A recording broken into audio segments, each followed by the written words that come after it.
የቅናት ዛር ምዕራፍ 5 ወይዘሮ ስራሽ የህይወትን መምጣት በናፍቆት ስትጠባበቀው ነበር።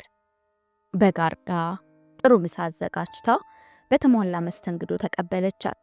ህይወት የተፈለገችበትን ጉዳይ በውል ባታውቅም እሷ ራሷ አክስቷ ቤት መሄድ የምትፈልግበት ሌላ ጉዳይ ስለነበራት አጋጣሚው ደስ አሰኛት። የሄኖክን አድራሻ ለማግኘት ካሰበች ሰንበትበት ብላለች። አድራሻውን የምታገኘው ቀድሞ ከጻፈላት ደብዳቤ ላይ ነው። ቀድሞ የተጻጻፉትን ደብዳቤዎች አክስቷ ቤት በሚገኘው የግል ሳጥኗ ውስጥ ከደብተሮች መሃል ደብቃ ማስቀመጧን በደንብ ታስታውሳለች። እንደተለመደው አክስቷ ቤት የመጣችው የሰማይነ ፈቃድ ተጠይቆ በጎርፉ ሹፌርነትና ጠባቂነት ነበር። ምሳቸውን አብረው ከበሉ በኋላ ጎርፉ ህይወትን ሊወስድ የሚመጣበትን ሰዓት ረዘም አድርገው ቀጥረውት ለጊዜው ሸኙት። ህይወትና አክስቷም ተዝናንተው መጫወት ጀመሩ። ያረድኩትን ሙክት በግማን እንዳመጣልኝ አውቀሻል? አለቻት ወይዘሮ ስራሽ አርዕስቱ መክፈቻ እንዲሆናት። ማን አመጣልሽ? ባልሽ ነዋ፣ ሰማይነ። በደንብ ይዞሻላ አለች ህይወት በልቧ። ከአሁን በፊት የወርቅ ስጦታ እንዳመጣልኝ ነግሬሻለሁ ብላ ድንገት ተነስታ ወደ መኝታ ክፍሏ ሂዳ መጣችው። ይኸውልሽ ያውም ትልቅ የእጅ አምባር ነው፣ 100 መሃልቅ ይወጣዋል። ጥሩ ነው አለች ህይወት ስሜት በሌለው ድምጽ። ይገርምሻል፣ በተለይ አንቺን ካገባ ወዲህ በቅርበት እንዳየሁት ሰማይነ ልቡ ውስጥ ክፋት የሌለው ቅን ሰው ነው። ልቡ ለወደደውና ላመነበትን ቸር ነው። እንዲሁ ላዩን ቁጡ በመሆኑና ግንባሩ ስለማይፈታ ብቻ ለማያውቀው ሰው ክፉ ሰው ሊመስል ይችላል። ህይወት መከራከር አልፈለገችም። አክስቷ ወደ ሰማይነህ እየወገነች መምጣቷንና የቀስቀሳ ተልኳን እየተወጣች መሆኗን በመገመት ክፉም ደግም ሳትናገር ማሳለፍ ፈልጋ ነበር። ሆኖም ድንገት ስሜቷ ፈነቀላት።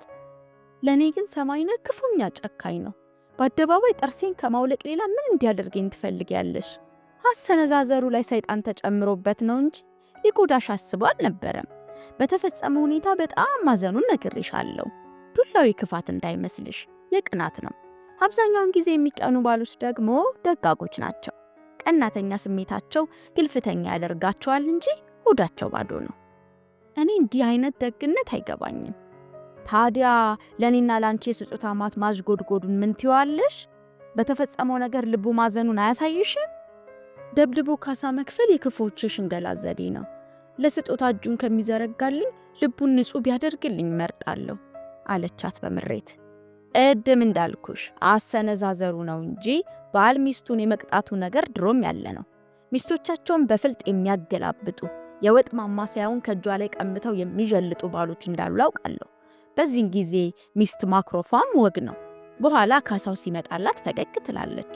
እኔ ክፎች የምላቸው ወንዶች ከሴቷ ላይ የሽንኩርት መክተፊያ ቢላዋን ቀምተው ለመውጋት የሚሰነዝሩትን ነው። ይህ ሁሉ ግፍ ለምን ያስፈልጋል? አለች አሁንም ህይወት በምሬት ድምጽ።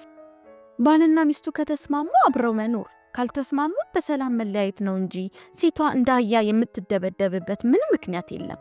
አሁን በዚህ የሚያምኑ ወንዶች ኋላ ቀርነት ብቻ ሳይሆን ሌላ ትልቅ በሽታ አይምሯቸው ሳይኖር አይቀርም። ድሮ ሲደረግ የኖረ ነው። እባክሽ ተይኝ እማዬ፣ ድሮና ዘንድሮ የተለያየ ዘመን ነው። ለማንኛውም የወንዶችን ቅናት ማርከሻ መድኃኒቱ ልጅ መውለድ ነው በማለት ወይዘሮ ስራሽ አይምሯ ውስጥ ስታውጠነጥነው ወደ ቆየችውና ወደ ተዘጋጀችበት ጉዳይ በቀጥታ ገባች። የአብራካቸውን ክፋይ ሲያገኙ ፍቅሩ ስለሚከፈልላቸው ቅናቱ ይቀንስላቸዋል። አክስቷ ለምን አጥብቃ እንደፈለገቻት ህይወታውን ገባት። ዙሪያ ጥምጥም ውይይቱ እዚሁ ነጥብ ላይ ለመድረስ መሆኑን ገመተች። ሰማይነህና እናቱም በፊት ለፊትና በጎድን ሲጠይቋት የከረሙት ጥያቄ በመሆኑ የአክስቷን ተልኮ ደረሰችበት። እንዴት ነው አንቺ ገና ነሽ እንዴ? አለቻት ወይዘሮ ስራሽ የህይወትን ሆድ በፈገግታ እየተመለከተች። ምን? አለቻት ህይወት አውቃ። እርግዝናውን ነዋ፣ ፍሬ መያዝሽን። ይህን ጥያቄ የሰማይነህ እናት ከ100 ጊዜ በላይ ጠይቀውኛል። ታዲያ ምን መልስ ሰጠሻቸው? የልጅ ልጅ ለማየት በጣም ጉጉ መሆናቸውን መዘንጋት የለብሽም። ሆዷን በእጇ መዳፍ እየተጫነች ይኸው ምንም ነገር የለም አለቻት። እንዴት ሊሆን ይችላል? መከላከያ መድኃኒት ሲጠቀሙ የኖሩ ሴቶች ናቸው ቶሎ የማይወልዱት በማለት የጎድን ጥያቄ ያቀረበችላት። እኔ እንጃ አለች ህይወት ትከሻዋን ነቅንቃ። የኔ ልጅ መቼም መድኃኒት እንደማትጠቀሚ እተማመንብሻለሁ። እኔ ምንም አይነት መከላከያ አልተጠቀምኩም። ሆኖም ግን እስካሁን ያለማርገዜ በጣም ደስ ይለኛል። እንዴት? ለምን? አብሬ መኖር ከማልፈልገው ሰው መውለድ ምን ያደርግልኛል? እውነቱን ልንገርሽ እማዬ፣ ልጅ የመውለድ ስሜቱም ሆነ ፍላጎቱ ፈጽሞ የለኝም። እግዚአብሔርም ልቤን አይቶ እየተከላከለልኝ ይሆናል። ተይ እንጂ ሕይወቴ፣ እንደሱ አይባልም። የሰው ልጅ ዘሩን ካልተካ ምን ዋጋ አለው? የትዳር ትርጉም የሚታወቀውም ልጆች ተወልደው ቤቱን ሲያደምቁት ነው። ወልዶ መሳምን የመሰለ ጸጋ የለም። አንቺም በሰማይን ላይ ያለሽ ቅሬታ ልጆች ስትወልጂ እየተከፈለልሽ ይሄዳል። ልጆቻችሁ የትዳራችሁ ማጠበቂያ ባልታ ይሆኑላችኋል። ሕይወት በመከራከር ግምት ውስጥ መግባቱ አስጠላት። ምናልባት ስሜት ፈንቅሏት አክስቷን መጥፎ ነገር እንዳትናገራትም ፈራች። ምርጫው ዝም ብሎ ማዳመጥና በአንድ ጆሮ ሰምቶ በሌላኛው ማፍሰስ ነው። ይልቁንም ልቧ የቸኮለው የአክስቷ ምክር አልቆ ወደ ጓዳ የምትገባበትንና የሄኖክን የደብዳቤ አድራሻ የምትፈልግበትን ጊዜ ነው። ደግሞም አንድ ትልቅ ነገር ማወቅ አለብሽ በማለት ቀጠለች ወይዘሮ ስራሽ። ይህን ሁሉ የተትረፈረፈ ሀብት የሚወርሱ ልጆች ያስፈልጉሻል። ካለበለዚያ ሀብታችሁ ሁሉ ሜዳ ላይ ተበትኑ የማንም መጫወቻ ሆኖ ነው የሚቀረው። ይቅርታ አድርጊልኝና የሰማይና ሀብት የኔ ሀብት ሆኖ አይሰማኝም፣ እንዲሆንም አልፈልግም አለች ሕይወት ሳታስበው ስሜት ፈንቅሏት። እንዴ ያንቺም ሀብት ነው እንጂ ባልና ሚስት አንድ አካል አንድ አምሳል ከሆናችሁ በኋላ ሕጉም ይፈቅዳል። በዚህ ላይ ደግሞ ልጆች ሲጨመሩበት የጋራ ባለቤትነቱን ያጠነክሩታል። የሰማይና ሀብት ካንቺም አልፎ የልጆችሽ ሀብት ይሆናል። ከደና ተወለድ ወይንም ከደና ተጠጋ የሚባለው ያለ ምክንያት ይመስልሻል እንዴ? አይደለም። ልጅ ራሱ ሀብት ነው። ሀብት ውስጥ የሚወለድ ልጅ ደግሞ የሀብት ሀብት ነው። በድግግሞሹ የአክስቷ ምክር ሕይወት ተሰላቸች። የልጅ ልጅ ማየት የማንኛውም እናት ጉጉት ቢሆንም ከሀብት ጋር አያይዞ ማስላት ግምት ላይ ይጥላል። ድሃ እናቶች ልጅ ሲወልዱ ፍቅርና ተስፋን ተመርኩዘው እንጂ ምንም የተጨበጠ ነገር ይዞ አይደለም። ሕይወት ስለ አክስቷ ይበልጥ ለማሰብ ተገደደች። በልጅነት ዘመኗ በቂ የእናትነት ፍቅር ሰጥታ በእንክብካቤ ማሳደጓና አሁን የአማቿ ጠበቃ ሆና የልጇን ስሜት እየተጋፋችና እያፈነች የመቆሟ ነገር ተቃራኒ አቋሞች ሆኑባት።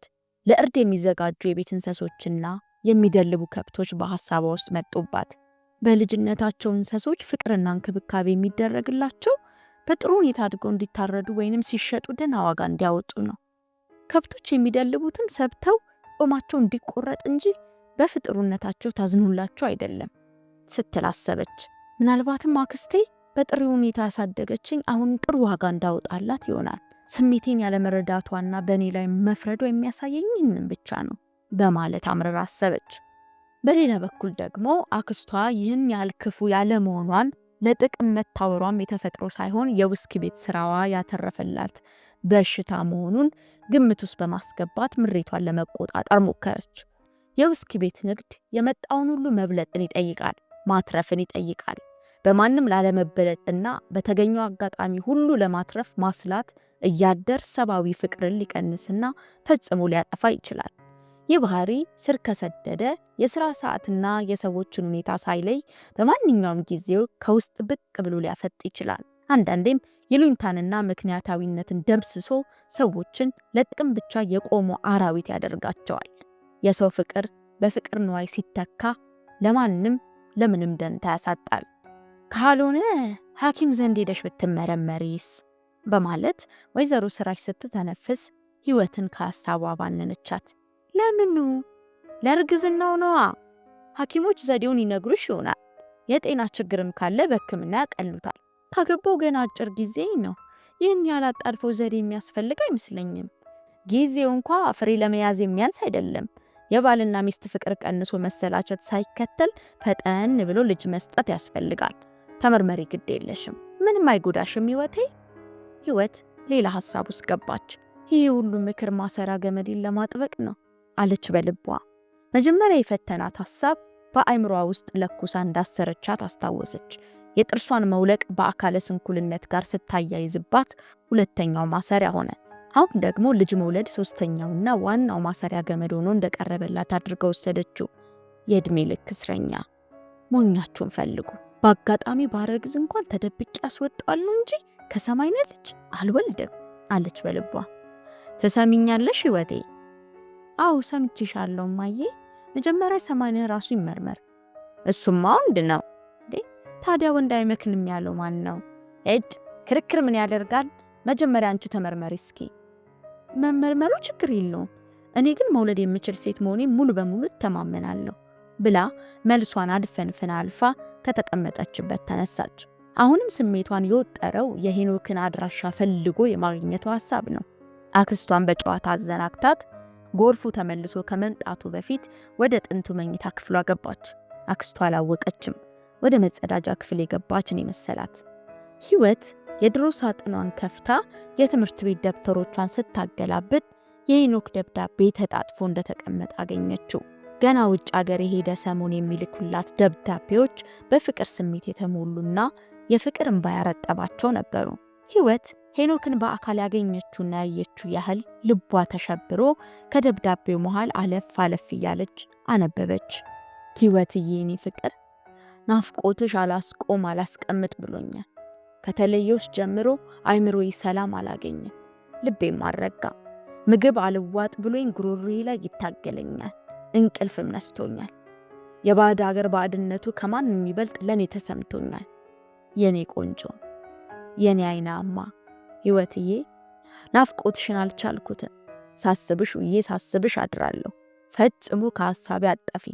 ብቸኝነቱን መቋቋም አልቻልኩም። የህይወት አይኖች እንባ ቀረሩ። ትዝታ ውስጥ ሰምጣ በእንባ ጎርፍ ከመጥለቅለቋ በፊት ደብዳቤውን መልሳ አጠፈችው። ያኔ እንዲህ አይነት ደብዳቤ ጽፍልኝ የነበረው ይሄኔ አሁን ድምፁ የጠፋው ለምን ይሆን? ችግር ደርሶበት ይሆን? ወይንስ ሌላ መተኪያ ፍቅረኛ አግኝቶ ይሆን ስትል አሰበች። የኋለኛውን ሐሳብ መንፈሱ አልተቀበለውም፣ አያደርገውም። ሄኒ ከኔ ሌላ አያፈቅርም። ለማንኛውም ጥፋቱ የኔ ነው። ያኔውኑ ሄኒን ተከትዮ መጥፋት ነበረብኝ አለች። ደብዳቤውን ይዞ መሄዱ ለጥንቃቄም እንደማያመች ገምታ አድራሻውን ብቻ ከላዩ ላይ ቀዳ ጡት መያዣዋ ውስጥ ደበቀችው። ወደ ሳሎኑ ተመልሳ ከአክስቷ ጋር ትንሽ እንደተጨዋወተች የምታውቀውን የመኪና ጥሩምባ ድምፅ ሰማች። ሹፌር መጣ አለችና በፌስ ሳቀች። ሙቀት ስለነበር ጎርፎ የሸሚዙን ቁልፎች ፈትቶ ደረቱን ገልብጦ ላቡን እየጠራረገ መኪናውን አዙሮ አቆመ። ቶሎ መጣ አለችው ህይወት አክስቷን ተሰናብታ መኪናው ውስጥ ከገባች በኋላ። አዎ ስራ የለም፣ ቢኖርም ሙቀቱ አያሰራም እያለ ጎርፎ መሾፈሩን ቀጠለ። በአንተ ቤት እኔን ጠብቀ ልብ ወልቋል ጅል። አክስቴ ቤት ምን እንደሰራው አታውቅም። የፍቅረኛዬን አድራሻ ፈልጌ ማግኘቴን ብታውቅና ለወንድም ብትነግረው እብድ እንደሚሆን ይታየኛል። ከእንግዲህ ወዲህ አይናችሁ ስር የምጫወተውን ትርኢት ማየት አትችሉም አለች ህይወት በልቧ። ነገሩን ስታስበው አሳቃት። የሰማይነ ስጋትና የጎርፉ ክትትል ህይወት በማንኛውም መንገድ ሌላ ወንድ እንዳታይ ከሌሎች ሰዎች ጋር እንዳትገናኝና ልቧ እንዳይሸፍት ለመጠበቅ ነው። ሆኖም የአካል እንቅስቃሴዋን ቢወስኑትና ቢያግዱትም እሉ ልቧን ማግኘትና ማገድ አልቻሉም። ልቧ አሁን ሀገር አቋርጦ ሄዷል። ወጣት ፍቅረኛዋን ፍለጋ ኮብልሏል። ስሜቷ የእስረኝነት ገመዱን ለመበጣጠስ ተነሳስቷል። ጅሎች አስራችሁኝና ጠብቃችሁ ልባችሁ ወልቋል አለች እንደገና በሐሳቧ። ምን ነው ሳቅሽ አላት ጎርፉ። አካሄዳችንና መንገዱ ያስቃል አለችው። መንገዱ ብላሽ ነው፣ ለዚህ ነው እየመረጥኩ የምነዳው። ምቾትሽን ባለመጠበቄ ይቅርታ። ምንም አይደለም፣ ችግር ይገባኛል ካለችው በኋላ ያንተ ማስተሳሰብ እንደ መንገዱ ብላሽ ነው አለች በልቧ። እንዲህ አይነት መንገድ ብራቾ ይሰብራል፣ መጥፎ ነው አላት። እናንተም የሰው ልብ ትሰብራላችሁ፣ መጥፎዎች ናችሁ አለችው። እሷም በልቧ ሳታስበው ነገረኛ ሆናለች። በጎርፉ ላይ ያላትን ብሽቀት የምትወጣው እንዲህ የጎድን በመናገርና በማይገባው መንገድ በመዝለፍ ነው። አደራህን ለሰማይነ እንዳትነግረው አለችው ትንሽ ስታስብ ቆይታ። ምኑን አለ ጎርፉ ግር ብሎት። የመንገዱን ብላሽነት ነዋ። ምን ነው ይህን ያህል ወረኛ አደረግሽኝ እንዴ ብሏት አኮረፈ። አንተ ደግሞ ቀልድ አይገባህም? እኔ የተናገርኩት የቀልዴን ለጨዋታ ያህል ነው ብላ ካባበለችው በኋላ ከብት ሆነ ነው እንጂ ወረኛነትን ሌላ ሰው እስኪነግር መጠበቅ አልነበረብህም አለችው በልቧ። ትንሽ አለፍ ብለው እንደሄዱ አንድ የደነበረ በሬ መንገደኛውን ሁሉ ቦታ እያስለቀቀና እያንጫጫ ሲፈራገጥ ተመለከተ። ሁኔታው ህይወትን ቢያስፈራትም ጎርፉ ይበልጥ ተደናግጦ ማየቷ ደስ አሰኛት። የመኪናውን መሪ እንደያዘ ላብ እያሰመጠው ነበር። በሬ ትፈራለህ እንዴ አለችው። የደነበረ በሬ ማስፈራቱ የት ይቀራል? አንተ ራስህ በሬ ነህ አለችው በልቧ። የፈራሁት እንኳን ለራሴ ሳይሆን የመኪናውን መስታወት እንዳይሰብርብኝ ነው ብሎ ለማስተባበል ሞከረ። ሆዳም ሰው ፈሪ መሆኑን አውቃለሁ እባክህ፣ እንዲያው በከንቱ አትዘላብድ አለችው እንደገና በልቧ። ቤታቸው ሲደርሱ ጎርፍ ቆሞ የህይወትን ወደ ውስጥ መግባትና የሰማይነህ እናት መረከባቸውን ካረጋገጠ በኋላ ወደ ታክሲ ተመልሶ ሄደ። ደህና ዋልሽ፣ እናትሽ እንዴት ናት አሏት አሮጊቷ። ደህና ናት፣ ሰላምታ ልካልዎታለች። እንዴት ነው ታዲያ? መላ ፈለጋችሁለት? ለምኑ? ለሁሉም ነገር ነዋ። እናትና ልጅ ሲገናኝ መመካከሩ አይቀርም ብዬ ነው። ህይወት ነገሩ ገባት። ሆኖም አይምሯን ወጥሮ የያዛት ለሄኖክ የምትጽፍለት ደብዳቤ ሐሳብ ስለነበር ከሰማይነህ እናት ቶሎ የምትለይበትን መንገድ ፈለገች። በሐሳቧ የልጆትን አንጀት የምቀድበትን መላ አግኝቻለሁ፣ የፍቅረኛዬን አድራሻ ይዤ መጥቻለሁ እያለች ውሸቷን ምክንያት ፈጥራ ማማ ራሴን በጣም ስላመመኝ ለትንሽ ሰዓት በእንቅልፍ ማሳለፍ ፈልጋለሁ ብላቸው ወደ መኝታ ክፍሏ ገባች። መኝታ ክፍሏን ከውስጥ ቆልፋ የመስኮቶቹን መዘጋት ካረጋገጠች በኋላ ደብዳቤውን ለመጻፍ ብዕርና ወረቀቷን ይዛ ቁጭ አለች። እንዴት እንደምትጀምረው ከብዷት ከወረቀቱ ጋር ተፋጠው ትንሽ ከቆየች በኋላ አንድ የሐሳቧን ማስፈር ስትጀምር ተሽጎደጎደላት። ሄኒ እንደምን አለ? ምን ነው እንደዚህ ድምፅ ጠፋብኝ? በሰላም ነው ወይንስ? መቼም እኔም በሌላ ሴት ትለውጣለህ የሚል እምነት የለኝም። ተለይተኝ የሄድክ ሰሞን የጻፍክልኝን ደብዳቤ ሳነብ የተሰማኝን ስሜት ልገልጽልህ አልችልም። አሁን ደብዳቤ ተቋርጦ በመቆየቱ ተናደድኩ። ሄኒዬ ዛሬ ይህን ደብዳቤ የምጽፍልህ እስር ቤት ውስጥ ሆኜ ነው፣ ያውም ጨለማ ክፍል ውስጥ። የታሰርኩበትን የብረት ሰንሰለት ሰባብሬ ለመውጣት ያለኝ ተስፋ አንተ ብቻ ነህ። የርቀት ድምፅህን አሰማኝ፣ አለሁልሽ በለኝ፣ ምንጊዜም ያንቹ ነኝ በለኝ ሄኒዬ። ነገሩ ግራ እንዳጋባ ግልጽ ላድርግልህ። መጀመሪያ ግን በሆነው ነገር ሁሉ እንዳታዝን ልብህን አጠንክር። ከአቅሜና ከቁጥጥሬ ውጭ የሆነ ነገር ነው። በያዝነው ዓመት መጀመሪያ ላይ ተካት ልቤ ባላግብቼ ለትዳር በቅቻለሁ። እስር ቤት የምልህ ይህንን ትዳሬን ነው። ካገባሁት ሰው ጋር የቆየ ትውውቅ አልነበረንም። በፍቅር አልተቀራረብንም። አብረን ለመኖር በቅድሚያ አልተጠናናንም። ሰውየው በሀብቱ የታወቀ የአክስቴ ውስኪ ቤት ደንበኛ ነበር። ድንገት እንደ ዱብዳ የጋብቻ ጥያቄ ያቀረበልኝ። ጥያቄው አስደንግጦኝ እንዳስብበት ጊዜ እንዲሰጠኝ ብጠይቀውም የማይቻል ሆነ። አክስቴ አካል ባወሰነችብኝ፣ እኔም ተከታልቤ ወሰንኩ። በውሳኔ መሃል አንተን አስታወስኩ። ሆኖም ደብዳቤ ርቆኝ ስለቆየ ምንም ማድረግ አልቻልኩም። ለትዳር ለጠየቀኝ ሰውዬ እጄን ሰጥቼ በቀጥታ ወደ እስር ቤት ወረዱ። የባሌን የቅናት ደረጃ በቃላት ልገልጽልህ አልችልም። ሲበዛ ቀናተኛ ከመሆኑ የተነሳ ሽንት ቤት ስገባ እንኳ ተከትሎኝ ይገባል። የቅናት ንዝንዙ የጀመረኝ የሰርጉ ዕለት ማታ ነበር። አሁን ከተጋባን ከ3 ወራት በላይ ሆነ። ሆኖም ለእኔ ይህ ጊዜ ከ30 ዓመታት በላይ ሆኖ ነው የተሰማኝ። በየቀኑ ድሌን እየረገምኩት ነው። ሰውየው በዚች አጭር ጊዜ ውስጥ ከጭቅጭቅ አልፎ በቦክስ ጥርሴን አውልቆታል። የየዕለት ግንኙነታችን እንዴት እንደሚያስጠላ ልነግርህ አልችልም። ጤናማ ፍቅር ከሌለ በስተቀር በአንድ ጣራ ስር መኖር ምንም ትርጉም እንደሌለው የተረዳሁት አሁን ነው። ሀብት ሞልቶ ቢተርፍ ፍቅር ከሌለበት ዋጋ የለውም። ሄኒዬ አሁን ብታይን ታዝናለህ። ድሮ የምታውቀኝ ህይወት አይደለሁም። እንዳልስቅ እንዳልጫወት ተከልክዬ ጥርሴን ከድኜ እያለቀስኩ ለመኖር ተገድጃለሁ። አንዳንዴ አንተን እያስታወስኩ ተክዛለሁ። እናትና አባቴን እያስታወስኩ ብቻዬን አለቅሳለሁ። አልጋይ ላይ ተደፍቼ ከማልቀስ በቀር ምርጫ የሌለኝ ፍጡር ሆኛለሁ። አንዳንዴ ተነስተሽ ብረሪ ጥፊ የሚል ስሜት ይፈታተነኛል። ግን ወዴት አባቴ ሄዳለሁ? ምን መሄጃለኝ? አክስቴ እንደሆነች የድሮ እማዬ መሆኗ ቀርቷል። ገንዘብ ለውጧታል። ሁልጊዜ አንተን አስበሃለሁ። አንተ ያለህበት ሀገር ደግሞ ሩቅ ነው። ሄኒ የወጣትነት አፍላ ፍቅራችንን ታስታውሰዋለህ? እንዴት ደስ ሲል ነበር። ያንን አይነት የፍቅር ትኩሳት መቼውንም ደግሜ የማገኝ አይመስለኝም። ፍቅርን የማውቀው በአንተ ነው። ለፍቅር የመጀመሪያም የመጨረሻዬም ነህ። ትምህርት ቤት ስንሄድና ስንመጣ፣ ማታ ማታ ወደ ቤቴ ስትሸኘኝ አብረን እያጠናን ፍቅር አሸንፎን ደብተሩ ሳናስበው ከእጃችን ላይ ተንሸራርቶ ሲወድቅ የነበረው ሁኔታው ሁሉ አይምሮ ውስጥ እንደ ስዕል ተቀርጾ ይታየኛል። ብቻችንን ጨለማ ውስጥ ለረጅም ሰዓት ቆመን ያወራንበት ጊዜና ሁኔታ እስካሁን ይታወሰኛል። ለመጀመሪያ ጊዜ ከንፈር ለከንፈር የተሳሳምንበት ቦታም ሁል ጊዜ አይኔ ላይ ይመጣብኛል።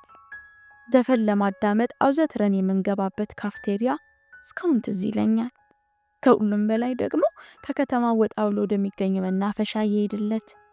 ይህንን አንተም በደንብ ታስታውሰዋለህ ሄኒ። ለዘላለሙ የማይረሳ ቀን ነው። ኡፍ! አሁንም ትዝታዬን ቀሰቀስክብኝ። አልቅሽ አለኝ። የፍቅር ረመጥ መላ ሰውነቴን ለበለበኝ። የትዝታው ትኩሳት ከእግር እስከ ራሴ ነዘረኝ። እባክህ ድምፅህን አሰማኝ ሄኒ፣ አለሁልሽ በለኝ። ከታሰርኩበት የጭቆናና የባርነት ቀንበር አላቀኝ። በነፍሴ ድረስልኝ ሄኒዬ። በዚህ ምድር ላይ ካንተ ሌላ ተስፋ የምጥልበት ምንም ዘመድ የለኝም። የፍቅር እጆችን ከርቀት ዘርጋልኝ፣ ወፎኝ እመጣለሁ። ደብዳቤ እንደደረሰ መልስን በአስቸኳይ ጻፍልኝ። ቻዊንዬ፣ ምንጊዜም አፍቃሪ ህይወት ስዩም። ደብዳቤውን ጽፋ ጨርሳ የሄኖክን አድራሻ ከጻፈችበት በኋላ የራሷን አድራሻ የትኛውን እንደምትጽፍለት ግራ ገባት። ድሮ የምትጻጻፍበትን የአክስቷን አድራሻም ሆነ አሁን የሚጠቀሙበትን የሰማይንን አድራሻ መስጠቱ ለሚስጥሩ መጠበቅ አመችነት እንደሌለው ገመተች። ቀድማ ያላሰበችበት ጉዳይ ስለነበር ለጊዜው ትንሽ አስጨነቃት። ወዲያው ግን ከመደምደሚያ ጋር ተነጋግሮ ቤተሰብ በማያውቀው አድራሻ የመጠቀሙ ሐሳብ መጣላት። መደምደሚያ ወደ ቤት እስኪመጣ ድረስ ደብዳቤውን በጨርቅ ጠቅልላ ደበቀችው። ጨለማ ከመያዙ በፊት መደምደሚያ መጽሐፎቹን ተሸክሞ መጣ። መጽሐፍቱን በያዘበት ክንዱ በኩል ሰውነቱ አጋድሎ ስታየው ህይወት በቅጥነቱ አዘነችለት። ጎርፉም ሆነ ሰማይነ ማታ ማታ መጠጥ ሳይቀማምሱ ስለማይመጡ ከመደምደሚያ ጋር በነፃነት ለመነጋገር ጊዜ በማግኘቷ ህይወት ደስ አላት። እናትየዋ ለመደምደሚያ እንደሚሸነፉ ታውቃለች። መምጣትን በጉጉት ስጠብቀው ነበር አለችው። ሰላምታ ተለዋውጠው እንደተቀመጠ ምን አዲስ ነገር ተገኘ አላት። በቀደም የነገርኩ የልጅነት ፍቅረኛዬ ብላ በጨርቅ የጠቀለለችውን ደብዳቤ አውጥታ ሰጠችው። አፈልኝ እንዳትይኝ አላት ተቻኩሎ። እኔ ጻፍኩለት እንጂ አንብበው አለችው። እሱ ደብዳቤውን በተመስጦ ሲያነብ ህይወት በድንገት አንዳች የጥርጣሬ ስሜት ሰፈረባት። እስካሁን ድረስ በቅርብ ያላት ሚስጥረኛዋና የልቧን የምታዋየው መደምደሚያ ነው። አሁንም ከሄኖክ ጋር የምታደርገውን የደብዳቤ ልውውጥ በሱ በኩል ልታደርግ ነው። ነገር ግን ምናልባት መደምደሚያ ስጋት አሸንፎት ለወንድሙ ተቆርቆሮ ሚስጥሬን ሁሉ ቢዘከዝክ ጉድ ቢያደርገኝስ? ምናልባት ወጣት እንደመሆኑ መጠን ራሱን ቢፈልገኝና መልእክቱ ለሄኖክ እንዳይደርሰው ቢያደርግብኝስ ብላ ተጨነቀች። ሆኖም ሌላ አማራጭ እንደሌላት ስታስብ ወሰነች። እግዚአብሔር ልቡን አይለውጥብኝ እንጂ እኔ እስረኛ ነኝ። ከውጭው ዓለም ጋር ሊያገናኘኝ የሚችል ድልድይ እሱ ብቻ ነው አለች። አይኖቹን ትኩር ብላ ተመልክታ እሱነቱን ከውስጡ እንዳነበበች ሁሉ ገና በወጣትነቱ በስሏል፣ በጥቅምም ሆነ በሌላ በቀላሉ የሚለወጥ ሰው አይመስልም ብላ ተጽናናች። እውነት ይህን ደብዳቤ ጻፍሽው አንቺ ነሽ አላት መደምደሚያ አንብቦ ከጨረሰ በኋላ እያደነቃት። ታዲያስ ተጠራጠርክ እንዴ? በዚህ አይነት ደራሲ መሆን ተስፋ አለሽ? በስሜት ስለጻፍኩት ይመስለኛል። በሙሉ ስሜት የሚሰሩት ስራ ይዋጣል። ለቅንብሩ አንተ ያስነበብከኝ የፍቅር መጽሐፎች ሳይረዱኝ አልቀሩም። በጣም ቆንጆ ነው ህይወት ሙች። አመሰግናለሁ። አሁን ችግሩ መላኪያው አድራሻ ነው። በአክስቴም ሆነ በሰማይነ ሳጥን በኩል መላላክ ለአደጋ መጋለጥ ነው። ስለዚህ ያንተን ምክርና ድጋፍ እየጠበቅኩ ነበር። ታዲያ ምን ችግር አለው? በእኔ አድራሻ በኩል ሊመጣልሽ ይችላል። በዩኒቨርሲቲ በኩል ማለት ነው አይደለም? በራሴ ቁልፍ እኔ ብቻ የምከፍተው የግል ሳጥን አለኝ ሲላት ደስታዋ ገደብ አጣ። በአስቸኳይ እንዲልከው ተስማምተው ደብዳቤውን ወሰደ። እግዚአብሔር ሐሳብሽን ባሳካልሽና መውጫ መንገድሽን ባመቻቸልሽ አለ መደምደሚያ በልቡ። ጠንቋይ ነግሮናል ብለው እናቱ ያጫወቱት ትዝ አለው። እግዚአብሔር ሐሳብሽን ባሳካልሽና መውጫ መንገድሽን ባመቻቸልሽ አለ መደምደሚያ በልቡ። ጠንቋይ ነግሮናል ብለው እናቱ ያጫወቱት ትዝ አለው። ህይወትን ያንገፈገፋት ጊዜያዊ መታፈንና ፍቅር ማጣት ነው። በጠንቋይ ምክር ተነሳስተው እስከ ዘላለሙ እስረኛ ሊያደርጓት ማሰባቸውን ብታው ታብዳለች አለ እያዘነ። እናቱ እንደነገሩት እሱም ለህይወት ሊነግራት አስቦ ነበር። ሆኖም ግን ነገሩን ሲያመዛዝነው አይምሮዋን ሰላም ከመንሳት በስተቀር ምንም አይጠቅማትም። አይዞሽ በርቺ፣ ሐሳብሽ እንዲሳካልሽ ምን ጊዜም ከጎንሽ እቆማለሁ ብሏት ወደ ንባብ ክፍሉ ሲሄድ በልቡ የየዋህነት የወጣትነትና የውበት አምላክሽ ቶሎ አንቅቶሻል እያለ ነበር። እሺ የኔ ደንገጡር አመሰግንሃለሁ ብላ እሷን በፈገግታ ሸኘችው። ሰማይነህ የመጣው በጣም አምሽቶ ቤተሰቡ ሁሉ ከተኛ በኋላ ነው። ሰክሯል። በር አከፋፈትና አዘጋጉ ስካሩን ያስታውቅበታል። እግሩንና ምላሱን ጎተት ታድርጎበታል። ሳሎን ሲገባ ጭር ብሏል። እራት ላቅርብ አለችው እንቅልፍ ሲያንጎላጅጃት የቆየችው ሰራተኛ። እሷ የታለች አለና ፈጠጠ። ሲጠብቆት ቆይተው አሁን የተኙት። አንቺም ተኚ፣ ምንም አልፈልግም። የመኝታ ክፍሉን በር በኃይል ከፍቶ ሲገባ ህይወት ከእንቅልፏ ባና በስመአብ ብላ ማተበች። ተኝተሻል የኔ ሴት ወይዘሮ፣ በይተነሽ። አንቺ ሚስቴ ተኝተሽ ገረዴ ራት የምታቀርብልኝ በምን ምክንያት ነው አላት ምላሱ እየተሳሰረ። ህይወት ከኃይለኛ እንቅልፍ ላይ ስለባነነች ሁለመናዋን ከብዷታል። በእንቅልፍ ልቧ ስትመለከተው ሰይጣን አጠገቧ የቆመ መሰላት። በጣም መስከሩን ስለተገነዘበች አለሳልሳ ልታበርደው ሞከረች። በጣም ስለመሸ ራት አትበላም ብዬ ነው የተኛሁት። ብበላም ባልበላም ቁጭ ብለሽ መጠበቅ አለብሽ። እስኪ የሚስት ወጉ ይድረስሽ። በብሶት አመለካከት ቀና ብላ አይታው መልሳ አንገቷን ደፋች። ሰሞኑን አከታትሎ እየሰከረ መምጣት ጀምሯል። ድብን ብሎ ከሰከረ አርፎ ይተኛል። እንዲህ አይነት መካከለኛ ስካር ግን ያስለፈልፈዋል፣ ያስቀባጥረዋል። አንዳንዴም የውስጥ ብሶቱን እየቀሰቀሰበት ዱላ ይቃጠዋል። ህይወት ገና በለጋ እድሜዋ እንዲህ አይነት ወንድ ላይ የጣላትን እድሏን እያማረረች ትተክዛለች። ምን ታይኛለሽ? አይነስብሽን እንዳላጠፋው በማለት ነገር ፈለጋት። አሁንም ዝም አለችው። የቀኑ አንሶ በውድቅት ሌሊት እንዲመነዝነዙ ስሜቷን አስከፍቷትና ሆድ ብሷት ከውስጧ ፈንቅሎ ሊወጣ የደረሰ እንባዋን እየታገለች ነበር። ሰማይነህን ስርቅ ታስቸገረው። ስርቅ እያለውም ግን መነዛነዙን አላቋረጠም። ፈላጊዎችሽ እያሙኝ ነው ስርቅ የሚለኝ፣ የታባታቸው ሁሉንም አሸንፌ ይሄው አገባውሽ። እንግዲህ ምን ይዋጣቸው? ጠላቶቼ እያነሱኝ ነው አፈሪ ብሎ እየተንገዳገደ ወደ ህይወት አጠገብ ሲቀርብ የመጠጡ ሽታ ገፈተራት። ያሁኑ ብቻ ሳይሆን ሌሊቱን ሙሉ ይህንን መጥፎ ሽታ ስትታጠን ማደሩን ስታስበው ዘገነናት። ምን ነው ፈጣሪ ምን አረኩ ብላ ከመማረሯ ስትታገለው የቆየችውን በዋ ፈንቅሎ ወጥቶ ስቅስቅ ብላ ለቀሰች። አሁን ምን የሚያስለቅስ ነገር ተገኘ አላት ሰማይነህ የፌስ ሳቅ እየሳቀ። ሰሞኑን ምክንያት እየፈለግሽ የምታለቅሽበት ሚስጥሩ ምንድን ነው? የድሮ ሽሞችሽ እያታወሱሽ ነው? ወይንም እነዚያን የሰርግሽ ዕለት የተሰናበትሻቸውን ውርጋጦች እያስታወስሽ ነው?